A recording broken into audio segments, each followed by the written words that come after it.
그러면은 제 강의에서는 어떻게 단어 공부를 접근할까요?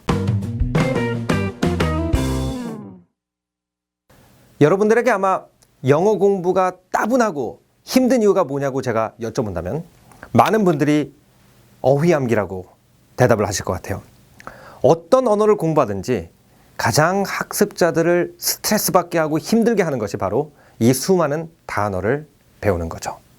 그 중에서 영어라는 언어의 단어를 암기로 쫓아간다는 것은 특히 무모합니다. 옥스퍼드 영사전의 인터넷 버전에는 100만 개가 넘는 단어가 수록이 되어 있어요. 프랑스어나 독일어 사전에 수록되어 있는 대체로 15만 개에서 20만 개의 단어에 비해서 얼마나 일단 단어 숫자가 많은 언어인지를 알 수가 있죠. 한 언어학자가 1850년부터 2016년까지 쓰여진 모든 영어 단어를 갖다 데이터베이스에 집어넣고 하루에 출간된 신문에 지금까지 쓰여지지 않았던 영어 단어가 몇 개 나타나는지를 보니까 하루에 신문에서만 18개의 새 단어가 있었다고 합니다. 그 얘기는 뭐냐면은 우리가 아무리 많은 단어를 외워도 새 단어가 계속 만들어지고 있고 옛날 단어가 계속 죽어 없어지고 있기 때문에 암기로 어휘를 공부한다는 굉장히 무모하다는 거예요. 그러면은 제 강의에서는 어떻게 단어 공부를 접근할까요? 저는 우리가 한국말을 한 번도 단어를 암기한 적이 없으면서도 왜 그렇게 잘하는지에 대해서 한번 같이 얘기를 해보면서 단어 공부란 과연 무엇일까에 대해서 좀 더 깊이 접근해 보고 싶습니다. 여러분 앞에 있는 그림을 한번 보시죠.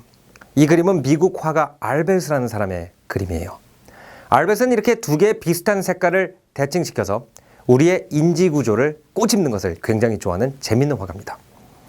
여러분 가운데 있는 X자가 무슨 색인가요? 제가 강의에서 이 질문을 하면 어떤 분은 갈색이다, 어떤 분은 회색이다, 어떤 분은 검은색이다, 어떤 분은 또 황토색이다 이렇게 대답을 합니다. 단어라는 게 이렇습니다. 우리가 분명히 똑같이 눈앞에 보고 있는 색깔에 대해서도 우리는 그것을 무슨 단어로 불러야 될지 잘 몰라요. 그런데도 우리가 이 단어를 가지고 우리의 생각과 감정을 소통하는데 아무 문제가 없는 이유는 단어가 애매한 만큼 우리의 감정도 애매하기 때문에 그렇습니다. 우리의 애매한 감정을 한국의 애매한 한국어 단어에 담을 줄 알기 때문에 우리는 한국말로 유창하게 거침없이 우리의 생각을 표현할 수가 있죠. 하지만 우리는 영어 단어를 암기했기 때문에 영어 단어의 의미는 명확하지 애매하지가 않아요. 근데 우리의 감정은 애매합니다. 그래서 마치 이 물렁물렁한 젤리를 갖다가 조그만 철통에다가 구겨 넣으려고 하는 것처럼 우리가 우리 감정을 갖다 영어로 표현하려고 했을 때 답답해. 이 느낌. 이게 바로 이 그릇과 우리가 그릇 안에 담고 싶은 것의 성질이 맞지 않아서 일어나는 느낌인 겁니다. 그렇기 때문에 우리가 아무리 많은 단어를 외워도 그 단어가 실생활에서 나왔을 때 저 영단어가 저기서 뭘 하고 있지? 라는 느낌이 드는 거예요. 왜냐하면은 우리가 어떤 영어 단어가 한국말로 이런 뜻이다 라고 외워도 사실은 단어의 의미가 굉장히 애매하기 때문에 두 단어 사이에는 애매한 차이점이 있습니다. 그 예를 한번 같이 보실게요. 여기 보면은 신호등에 어떤 불이 들어와 있습니다. 무슨 불이 들어와 있죠? 아마 여러분 초록 불 그러다가 파란 불인가? 이렇게 하셨을 거예요. 희한하죠? 제가 저 신호등에 대해서 저 신호등이 무슨 색이에요? 라고 얘기를 했으면 아마 초록색이라고 얘기를 해도 아무 문제가 없을 텐데 우리가 저 초록색 불을 갖다가 일반적으로는 파란 불이라고 부르기 때문에 저거를 초록불이라고 부르면 의미가 굉장히 어색합니다. 근데 분명히 우리가 저거를 파란 불로 불러도 어색하지 않은 이유는 저 신호등 안에 뭔가 파란 끼가 있어서 그래요. 그래서 예를 들어서 분명히 초록색인 이파리가 올라올 때 어떤 소설가가 봄이 되니 잎새가 푸르치 올라오네 라고 얘기를 해도 전혀 어색하지가 않은 거죠. 그렇게 우리는 어떤 단어를 갖다가 명확한 의미로 쓰지 않고 그 색깔이나 그 단어가 불러일으키는 감정을 표현하기 위해서 쓴단 말이에요. 우리에게 푸르다는 것은 뭐 청산 유수다 할 때처럼 자연의 푸르름이기 때문에 초록색도 그 안에 들어갈 수 있습니다. 근데 블루라는 단어로 예를 들어서 어떤 산을 묘사했다. The mountain is bluish. 그러면 그 블루는 곰팡이의 파란색이라든지 죽은 사람의 파란색을 묘사할 때도 많이 사용됩니다. 우리의 파란색과 blue라는 단어는 감정적으로 굉장히 다른 단어예요. 그렇기 때문에 mountains become bluish라고 얘기를 하면은 파릇파릇 잎사귀가 피어난다라는 느낌이 아니라 뭔가 이게 공포 영화의 한 장면이거나 아니면은 환경오염이 너무 심해졌나? 이런 생각을 하게 되는 거죠. 이런 미묘한 차이가 있기 때문에 우리가 어떤 말을 뱉었는데 상대편이 이런 식으로 반응하는 경우도 많고 아니면 시트콤을 보고 있는데 분명히 남들은 다 웃고 있는데 나만 안 웃고 있는 경우도 굉장히 많은 거예요. 우리가 영어 어휘를 공부할 때 직면하는 두 가지 가장 큰 문제점은 첫 번째는 영어 단어와 한국 단어의 의미가 1대1로 일치하는 경우가 거의 없다는 것이고 두 번째는 새로운 단어가 계속 생겨난다는 거예요. 그럼 우리가 이 어려움을 어떻게 극복하면 될까요? 외국어를 공부하기 전에 우리가 한국말을 어떻게 잘하게 됐나 항상 고민을 하면서 공부하는 습관이 들면 영어 언어 공부가 재미있어집니다. 우리는 그러면은 어떻게 사전 한번 외워보지 않고 그 많은 한국어 단어를 이해할 수 있게 되었을까요? 이 설명을 도와주기 위해서 제가 귀여운 조수 한 마리를 데리고 왔습니다. 이 동물은 우리가 개라고 부르는 동물입니다. 근데 이 개라는 명사를 한국인들은 수많은 다른 단어를 만드는데 사용하죠. 옛날에 개라는 동물은요, 분명히 같은 울타리 안에 살고 있지만 대부분의 사람들이 우리보다는 좀 하등한 동물이라고 여겼죠. 그래서 예를 들어서 마당에 있던 개가 마루로 올라오면은 옛날 할아버지들은 발길질하면서 야, 이 개 XX가 어디 있어? 이런 식으로 말씀을 하셨습니다. 그래서 이 개 XX라는 단어가 사실 얘거든요. 왜냐하면 얘가 다 큰 개가 아니죠. 얘는 개 아이입니다. 동물을 얘기할 때는 아이라는 단어를 쓰지 않고 새끼라는 단어를 쓰기 때문에 얘가 개예요. 근데 그 단어가 이 귀여운 동물에서 분리돼서 인간만 못한 사람이라는 욕으로 변했어요. 당시 사람들은 개라는 동물이 인간만 못하다고 생각했기 때문에 개라는 단어를 어디다 붙이면 거의 대부분 인간이 상종할 가치가 없다라는 뜻이 담긴 단어가 됐습니다.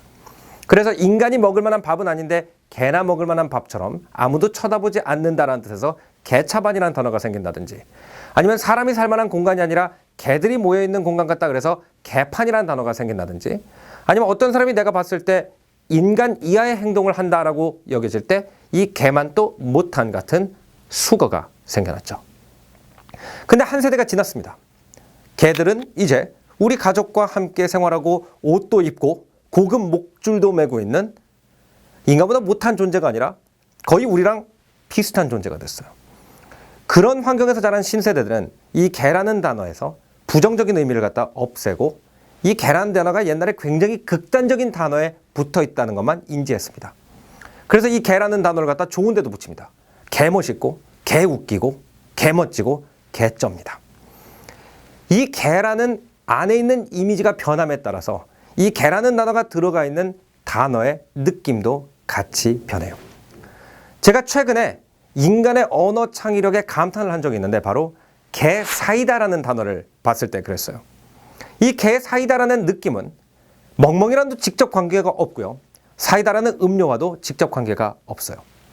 단지 개라는 동물이 옛날에 들어있던 단어를 통해서 주는 어떤 극단적인 느낌과 사이다의 청량감을 갖다가 시원시원한 발음에 접목시킨 언어 사용이 두 번째 단계로 응용이 돼가지고 개 사이다 그러면 어떤 한국 사람도 그 단어를 보면서 개가 먹는 사이다일 것이다 라고 생각하지 않고 그 의미를 완벽하게 알아듣습니다. 이것이 인간이 남에게서 배우거나 국어책에서 배운 단어가 몇 개밖에 안 됨에도 불구하고 한국말 안에 있는 수만 개의 단어와 그 단어의 수십만 가지의 변형을 어려움 없이 알아들을 수 있는 이유예요. 그럼 저는 단어 공부를 어떻게 했는지 구체적으로 예를 들어서 설명해 드리겠습니다. 이 앞에 보시면은 세 개의 아마 여러분이 생소하게 느낄 단어가 있습니다. afflict, 한국말로 보면은 대체로 고통을 주다 라는 식으로 번역이 되어 있습니다. inflict, 상처를 입히다로 번역이 되어 있고요. profligate, 도덕적 기준이 타락해 있다? 이런 굉장히 알아듣기조차 힘든 한국말로 번역이 되어 있어요. 근데 아까 개판, 개쩔어 이 단어의 공통점을 알려고 그러면 이 두 단어에 둘 다 개라는 소리가 들어가 있고 이게 멍멍이다라는 걸 알아야 되는 것처럼요. 이렇게 단어를 보면 저는 공통적으로 들어가 있는 단어가 뭘까라는 것을 먼저 찾습니다. 이 세 개의 단어를 보면은 이 세 개 단어에 공통적으로 플릭이라는 소리가 들어가 있다는 걸 알 수가 있죠. 그러면은 저는 이 플릭이라는 것이 뭔지, 이게 무슨 그림인지를 찾아냅니다. 어원사전에 보니까 이 플릭이라는 단어는 원래 로마 시대부터 중세기 사이에 사용되던 플레일이라는 채찍이라는 것을 알 수 있게 되었습니다. 이 플레일은 일명 Cat of Nine Tails, 9개의 꼬리가 달린 고양이라는 이름으로 불리는데요. 한 번 휘둘러서 최고의 고통을 줄 수 있는 최첨단 채찍이었어요. 이 플레일이라는 채찍은 가죽끈이 9개가 달려 있어서 한 번 휘둘러서 사람을 9번 때릴 수 있습니다. 근데 그것도 충분히 아프다고 생각하지 않았는지 이 가죽끈에 15cm 정도 간격으로 압정을 하나씩 박아놨어요. 채찍을 휘두르는 사람이 한 번 휘두르면 이 벌을 받는 사람은 수십 개의 압정이 등에 꽂히게 되는데, 이렇게 휘둘렀다가 이렇게 빼주면 별로 아프지 않을 거라고 생각했는지 이렇게 휘두른 다음에 이렇게 빼게 사용법이 되어 있습니다. 엄청 아프겠죠. 이 플레일에 맞는 느낌을 갖다 아마 여러분 상상하면서 제가 설명을 드릴 때 이러면서 들으셨을 텐데, 그 느낌 있죠? 그 느낌을 가슴에 새기세요. 왜냐하면 그게 영어 공부거든요. 그 느낌을 새긴 상태에서 앞에 있는 세 개 단어를 한번 다시 봅시다. 아마 전에는 페이지에 그냥 잉크 자국처럼 보이던 저 단어가 페이지에서 어떤 느낌으로 여러분한테 달려오는 것처럼 보일 거예요. afflict, 어디다 대고 플레일을 휘두른다는 뜻이죠. 고통을 당연히 줄 수밖에 없겠죠. inflict, 플레일이 들어간다는 뜻입니다. 플레일이 들어가면 어떻게 들어갈까요? 압정이 살을 파고 들어가겠죠. 그렇기 때문에 상처를 입히라는 뜻이 되겠죠. profligate, 번역조차도 알아듣기가 힘들죠. 도덕적 기준이 타락되어 있다. 무슨 뜻일까요? 프로는 앞이라는 뜻이고 에잇 그러면 뭐하는 성향이 있다는 뜻이에요. profligate. 다시 말하면은 자기 앞에 채찍을 갖다 그냥 마구 휘두르고 다니는 성향이 있다. 다시 말하면 내가 얼마나 권력이 있는 사람인지조차 파악하지 못하고 그 힘을 함부로 써서 많은 사람에게 상처를 입힌다. 이렇게 됩니다.